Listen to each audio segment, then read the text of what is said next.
managers need to manage. Leaders need to lead. So you need to be having career discussions with your staff, and candidates need to take it upon themselves to be CEOs of their own career.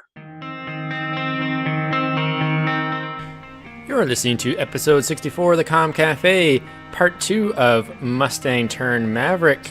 Now, in episode 2, or part 2, the gloves come off and Jennifer shares some little tough love, hard-hitting tips for those more seasoned CPAs that are maybe transitioning in their career. Sit back and enjoy part 2 of my conversation with Jennifer Mazzarolo, Mustang turned Maverick. When you talk about, if we're going to go through some similar questions about, what are the top 3 tips for seasoned CPAs on the market or making a transition, absolutely, it's don't expect to get your next job through the traditional ways you've always gotten your other jobs. And maybe that's counterintuitive of me giving people that advice. Being a recruiter, it's really in my benefit, and how I make my livelihood is for me to place you somewhere. But again, that's where I'm the maverick, because I'm not going to give you the same advice that some typical recruiter is going to give you, which is, oh, you can only get a job through a recruiter. That's not true. Harnessing the technology, having a good LinkedIn profile, networking through LinkedIn, I think those things are important, and most seasoned CPAs aren't great at that. They're not great at harnessing that technology. They're not great at using maybe the electronic networking, if you want to call it that. And I think to be smart about their search, they need to have multiple options. Yes, the traditional recruiter is always going to be an option, but I think there's also other options. Connecting with someone on LinkedIn that you may have worked with in the past, connecting with different people that were in hiring positions that you may have worked for, just to let people know there are HR profiles out there, and their sole purpose and why they're being paid to sit at a desk all day at a computer is to troll LinkedIn and find good candidates. So their talent acquisition approach, one prong of their approach is to have someone dedicated to trolling LinkedIn and social media to find good candidates. So you want to make sure you are also on those platforms, and you want to make sure your LinkedIn profile is as good as it can be, because people will find you. So that's my first piece of advice. In terms of how you can leverage your experience, I'll start with a bit of a negative, which is I hear a lot of clients tell me, this person was great on paper, I loved their experience, but they came to the interview and they bombed. And I think that seasoned CPAs rely on their resume far too much and do not prepare well for an interview. And when I mean prepare well, I mean spend like hours preparing, not you pull up to their parking lot of the client, look at their website on your phone quickly, and then jump into an interview situation. This is a process that you should be working on well in advance of an interview. Now, I understand sometimes things happen last minute. You get a last minute interview request and it's for tomorrow, and you cram. So my advice there is as much prep time for interview is optimal, because interview skills for the seasoned CPA are critical. You need to be able to articulate your experience and relate it to the job you're interviewing for. And there's some low-hanging fruit. The job description is low-hanging fruit. It's telling you right on the job description, what are the responsibilities and what are the soft skills we're looking for. The first thing you should do is dissect that job description and relate it to your own experience, but then be able to regurgitate that matching principle, so to speak, in an interview. Do some research on the company. Look at their website, look at their corporate values. Also, be able to have some insightful questions to ask the interviewer. The worst thing that can happen is the client says, "So, do you have any questions for me?" And the person looks at them with their eyes glazed over. It's like, it's not going to go well, folks. So, you need to be engaged. You need to have done the homework. Your resume is your marketing document. It gets you in the door, but you get the interview, and you get the offer based on how well you interview, or how terrible you interview. So there's lots of things that you could be doing to make sure that your interview skills are as good as they can be. Yeah. All great point. I'm just thinking back because you're bringing back like flashbacks of the past. Yeah. Well, good. That's the point. That's the point. That's the point. And it's too bad because it's something that a lot of candidates, every candidate is in control of their interview skill. They may not be in control of the process. They may not be in control of who ends up getting the offer. But why not give yourself a fighting chance and do the homework? Mm-hmm. And most people don't because they're lazy. And it's a lot of work. Yeah. And they think their resume is just going to get them the job because they're awesome on paper. And that's not the case. So yeah, I'm a maverick. I'm going to tell you how it is. I'm going to give you a reality check.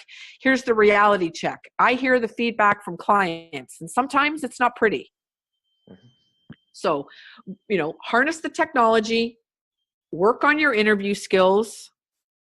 And number 3, which is also pretty important, I think, is by the time you've hit that second or third job, you're now in managing your resume mode. Let me say that another way.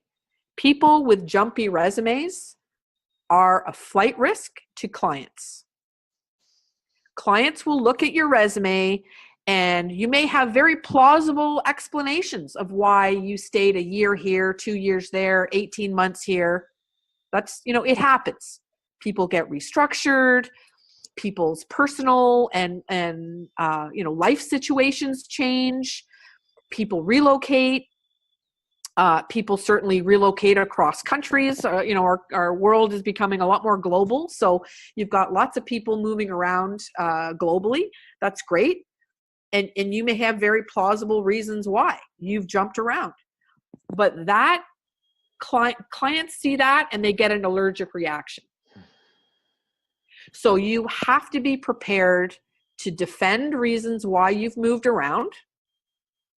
I always tell candidates with jumpy resumes, listen, don't apologize for your experience.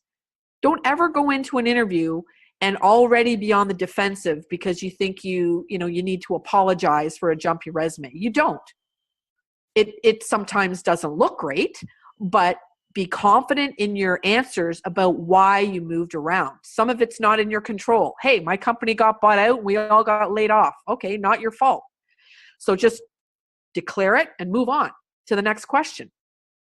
But one thing I would say is that people are being a little impatient with their expectations around the pace of promotion, the pace of career growth and development. And my biggest fear is when I hear candidates say, well, I've been here, 8 months and, I haven't gotten promoted, or, I'm not sure there's growth opportunities here. Okay, you've been there a hot minute. Okay, so cool your jets, because the first 6 months on a job is learning curve. The next 6 months to get you to a year is you're starting to actually figure out where stuff is and what's happening. Year 2 on the job is you actually contributing, adding value, starting to be asked to be a seat at the table in meetings, so that by the time you get 2 years under your belt, you're starting to master the role.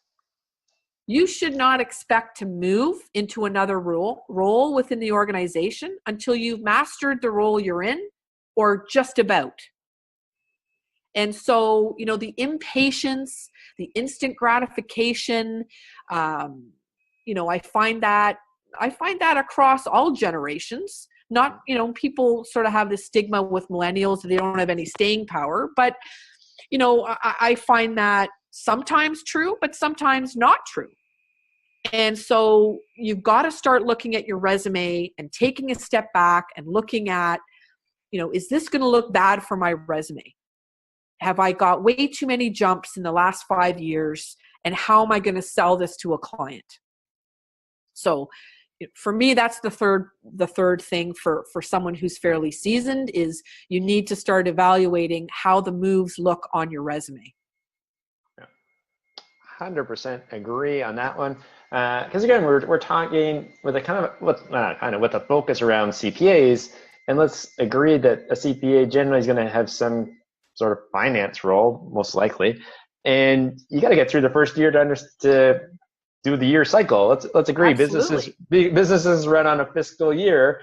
It may not be the calendar year, but until you do your first year end, your first budget cycle, your first whatever in that first year, you don't really know anything. Well, you know a little bit, but until you've experienced that first year of the cycle, you're right. Then year two is when you really are able to start to bring some value to it.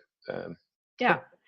I used to, a little anecdote, I used to work for a CFO at GSK who's a phenomenal leader, a mentor. But he used to joke around and say, you know what, I like to move people into new roles just before they are ready. And so that was his approach, and it worked. We had a very, very high quality, successful team at GSK, a lot of great people there. But yeah, it was a bit of a pressure cooker, and it wasn't easy. We maneuvered through a lot of different corporate initiatives and a lot of challenges corporately and globally there. Internet pharmacies and, merging with SmithKline Beecham, et cetera, et cetera. So there was a lot of change there, a lot of transformation. And so I always say to candidates, listen, you don't always have to get promoted, and or you don't always have to leave your organization to get growth and development. Mm-hmm. You might get a few projects, and these, again, are courageous conversations people need to have with their managers. And if you're a people manager listening out there, you need to do your job. Managers need to manage. Leaders need to lead. So you need to be having career discussions with your staff, and candidates need to take it upon themselves to be CEOs of their own career. So if you want growth and development, you need to ask for it. And your manager needs to be open to hearing what the plan might look like.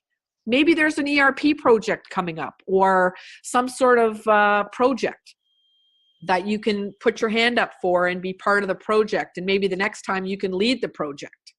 So you can be doing that within the capacity of your current role. It doesn't mean you need to get promoted or change jobs. Maybe you just have your current job expanded in scope. So that's another option, because changing jobs can be a real pain in the ass. It can be really traumatic for people. Yeah. A lot of upheaval, a lot of stress. So, and the cost of rehiring for clients, it's very high. They love to keep the continuity. So if you can find a middle ground and get the development you're looking for, and they don't have to lose an employee, it's going to be a win-win. Yeah, I like that a lot. Just as a quick note, I have a good friend that I grew up with. He spent his whole career, not to age myself, but he's 20 plus years now at NCR. But he's actually worked with like 3 different companies inside of NCR. That's and probably right. Had about 4 or 5 different roles at least. Absolutely. Inside of NCR. But when he goes for vacation and years of service and pensions and all that other stuff, it's all the same company, which is nice, because you actually do, disagree.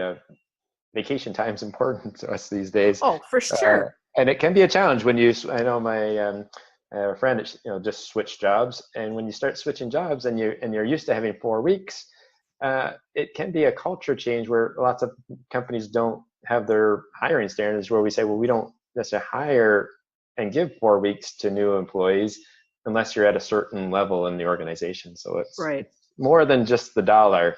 It's really managing that. That will be a different podcast where we talk about compensation and other things. That will be Can't wait for a different thing. But, yeah. Well, the other thing I would say, if I could add sort of a 3B, if those were 1, 2, 3, and then I've got a 3B, the other thing is really a seasoned CPA moving around, onboarding and integrating with a new organization. If you do end up leaving your organization and move on to somebody new, the integrating into a new organization in the first 90 days is critical to your success. So, if people haven't already, they should pick up a book called The First 90 Days. The author's name escapes me now, but I've done some of his webinars. But it really talks about setting yourself up for success, because in the first 90 days, you need to have a plan, you need to have an approach, and it's more than just being onboarded. Here's your desk, here's your computer, knock yourself out, rock on. Well, no, it's more complicated than that. You need to find advocates, you need to have buy-in from people, you need to start building a bit of an alliance with people, having them understand why you're there, what's your role all about. So there's a whole process and program involved in getting yourself not just onboarded, but integrated into a new culture. And I know I've made tons of mistakes in my career. I made a huge mistake going from GSK to Amgen, in that I went in there guns a-blazing, not appreciating to watch out for the hidden landmines. And I didn't do it smartly. It was, probably one of the biggest failures of my career. But it's something that I look back on now and I say, oh, wow, I wish someone had given me that book 15 years ago, because it would have been very valuable. So that's the other thing, is I think people need to take into their own hands control of the first 90 days in a new job. It's a very important time period to be successful, or things go off the rails, and it could be very hard to get them back on the rails. Super. And that's for new people as well. For sure. Absolutely. And it's to say, be willing to kind of commit, or you are committing, but maybe you put a little bit of your other life on hold for that 90 days to say, just don't, look at your, plan your career, plan your calendar. There's no new or no best time to find a job. But if you have other big things happening, adding a new job in that window of time may not be the best way for success. For sure. So that last point could, to your point, could cover off the new CPAs, new grads, as well as the seasoned people. It's sort of a common theme. Yeah, for sure. Wonderful. I want to thank you so much for your time today. It's been a lot of fun. Like I said, it's been a little while since we talked. I know you got some busy things coming up. You're going to be volunteering, or you are helping coordinate volunteers at the Canadian Open golf tournament again. That was a little cue where we both have this passion for golf, and you've done it a number of years where you've helped in coordinating the volunteers at the Canadian Open this year at Glen Abbey in Oakville. Exciting. We just recorded this in April, so we just finished up the Masters. We'll say that for after hours about what we thought of the Masters, but it's great when you can connect your passions and your hobbies, and like I said, it's as another networking tool. It doesn't always have to be about business. You can volunteer and network at passion things, because you never know, because a lot of passion things are also businesses, and you never know. For sure. And you know what? Don't overlook your local CPA association. I'm on the board of the Hamilton CPA Association, and we put professional development events once a month, and it's amazing the people you meet at those events as well. So, don't overlook these other opportunities. I volunteer once a week at the food bank in Hamilton, and I've run into a senior level CFO candidate that was doing the same thing, volunteering, and we've stayed connected. So Yeah. you're not, you can make anything into a networking opportunity. Right. You never know where your next boss or your next job is going to come from. Absolutely. All right. Thanks again, Jennifer. Enjoy your Friday. It's it's almost golf season here. We'll be opening next week. Can't wait. Patience. That's right. All right. Have a great rest of your day. And thank you so much. Thanks for having me. I'd love to be back talking about other things. Wonderful. Take care. Thank you. Thank you. And I want to say thank you for listening today. And if you'd like this, check out the show notes. Jennifer's site is the Maverick Consulting Group. You can find more information about her also on LinkedIn. You can find me just, if you're interested. We are talking about the CPAs. It is the Certified Professional Accountants in Canada, specifically Ontario. Hope you enjoyed it. It's Dwayne Richards, your host of the Comm Cafe. And I have a special bonus for you if you've sticking around to the end. Now, in my conversation with Jennifer, we shared a number of tips and skills for new and experienced CPAs, and I have a special gift for you today. It's a tool I learned about 4 years ago. I use it every day in my business. It helps me to be a better communicator, and the program's called Bank Code. Now, it's not about banking. It's about the personalities, and there's 4 personality types: blueprint, action, nurture, knowledge. And for you, just today, I have a special gift, a complimentary online assessment. It takes you 90 seconds to crack your code. Go to www.mybankcode.com/4 results. That's mybankcode.com/4